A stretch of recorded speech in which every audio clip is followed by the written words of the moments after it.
এইমাত্র পঞ্চায়েত সিজন 4 শেষ করলাম, আর আমি যার পর নাই হতাশ।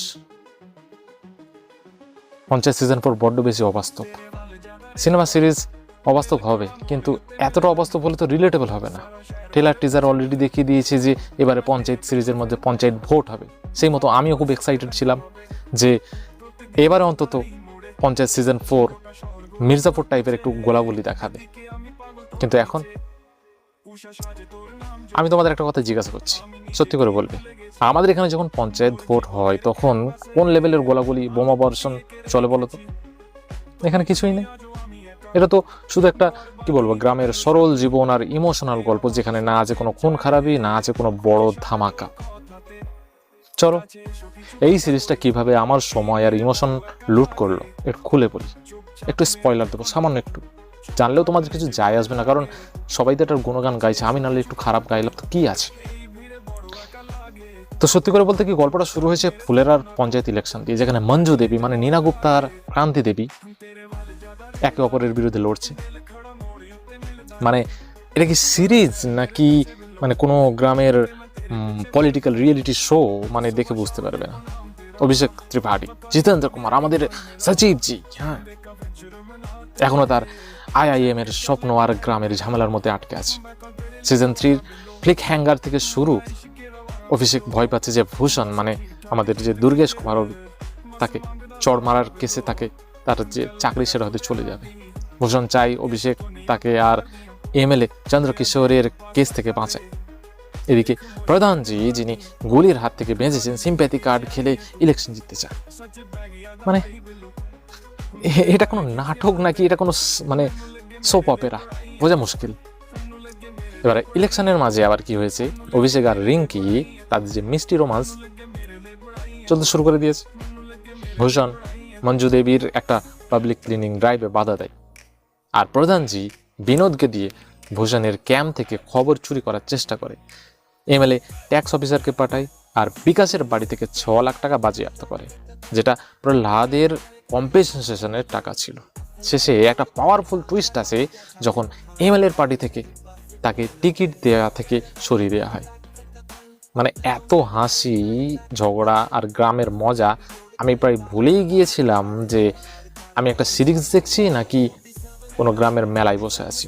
মানে আমার ভীষণ রাগ হচ্ছে, আমি একটা সিনের কথা বলছি, যদি একটা সিন বলতে হয় তবে এটাই বলবো, যে দৃশ্যটা যেখানে প্রধানজি গুলির ক্ষত নিয়ে একটা নোংরা গ্রামের জায়গা পরিষ্কার করতে নেমে পড়েছেন, আর পেছনের অনুরাগ সাইকিয়ার BGM বাজছে। অমিতাভ সিংয়ের ক্যামেরা আর দীপক কুমার মিশ্রার যে ডিরেকশন এতটাই জমাটি ছিল যে আমি প্রায় ভাবছিলাম যে এটা কোনো ন্যাশনাল অ্যাওয়ার্ডের দৌড়ে আছে। জিতেন্দ্র কুমার অভিষেকের রোলে এতটাই ন্যাচারাল, তার হতাশা রোম্যান্স পুরো মিশে গেছে। নীনা গুপ্তা মঞ্জু দেবীর রোলে দুর্দান্ত, তার মজার ঝগড়ার নেতৃত্ব হাসি না থামিয়ে পারা যায় না। রঘুবীর যাদব, ফয়জাল মালিক যেন ফুলেরার আত্মা, আর রিঙ্কি আমাদের এতটাই কিউট যে আমি প্রায় মানে অভিষেকের জন্য চিয়ার করতে শুরু করেছিলাম। কিন্তু এইসব কি আমার প্রাইম সাবস্ক্রিপশনের টাকা ফেরত দেবে? এটা সত্যি কথা বলি, পঞ্চায়েতে স্পষ্টতই মালগুড়ি ডেজের মতো ক্লাসিক শো থেকে ইন্সপিরেশন নিয়েছে, কিন্তু এটা যেন একটা মডার্ন দেশি পার্কস অ্যান্ড রিক্রিয়েশন। কিন্তু এটা কি সিজন 1 বা সিজন 2 এর মতো হাস্যকর হয়েছে? একদম ফালতু। দীপক কুমার মিশ্রের ডিরেকশন এতটাই সরল আর হৃদয় ছোঁয়া যে তুমি ভাববে এটা কি সত্যি একটা সিরিজ নাকি গ্রামে গিয়ে শুট করা কোনো ডকুমেন্টারি। তবে তার যে হিউমারাসলি ইয়োর্স এর তুলনায় এটা একটা বড় ক্যানভাস, কিন্তু তাও এত সিম্পল যে তুমি ভুলে যাবে তুমি একটা টিভি শো দেখছো। তো যদি বলি যে কি ভালো হলে এই সিরিজটা আমার মনে লাগতো, তো এই সিরিজটা হচ্ছে একটা লাউ কাটা ছুরি, যেটা দিয়ে ছাঁটাই করা যেতে পারত। 8টা এপিসোডের কিছু সিন টেনে টেনে লাগে, লম্বা লাগে, বিশেষ করে শেষের দিকটা। অনুরাগ সাইকিয়ার BGM দারুণ, কিন্তু গানের অভাবটা খুব খটকে। আর ইলেকশনের ড্রামা এতটাই প্রেডিক্টেবল মনে হলো যে আমি কোনো গ্রামের পঞ্চায়েত মিটিংয়ে মিনিটস পড়ছি। একটু বেশি টুইস্ট, একটা বড় ফাইট বা অন্তত একটা শকিং মোমেন্ট দিলে খুব একটা কি ক্ষতি হতো কি? দেখো ভাই, একটা সত্যি কথা বলতে, আমি পঞ্চায়েতের ফ্যান। সিজন 1 সিজন 2 আমার হৃদয়ে বাসা বেঁধে অলরেডি আছে, তাই সিজন 4 দেখার আগে আমি ভেবেছিলাম এটা হবে আর একটা হাসি আর সুকুনের ডোজ। কিন্তু শেষ করে মনে হলো আমি যেন ফুলেরার পঞ্চায়েতে বসে ইলেকশনের ঝামেলা আর রিঙ্কের রোমান্স দেখে ফেললাম।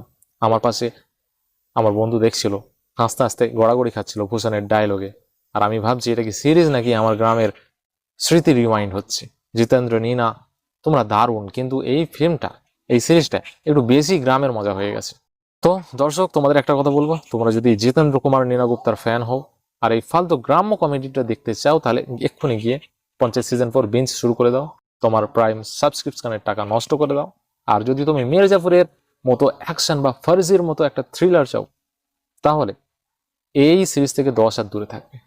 প্রাইমে দেখার আগে 10 বার ভাববে, নাহলে ফ্রেন্ডদের সঙ্গে গ্রুপে বিঞ্জ করো। দেখার পর আমাকে বলো যে এই ইলেকশন ড্রামা আর রিঙ্কির অভিষেকের যে রোমান্স তোমার হৃদয় কি জিতলো, নাকি আমার মতো তুমিও লাউ খেয়ে হাসতে হাসতে ক্লান্ত। ততক্ষণে মজার সিরিজের খোঁজে থাকো আর এই পঞ্চায়েতের হাওয়া থেকে নিজেকে বাঁচাও। ভালো লাগলে একটা লাইক দিও।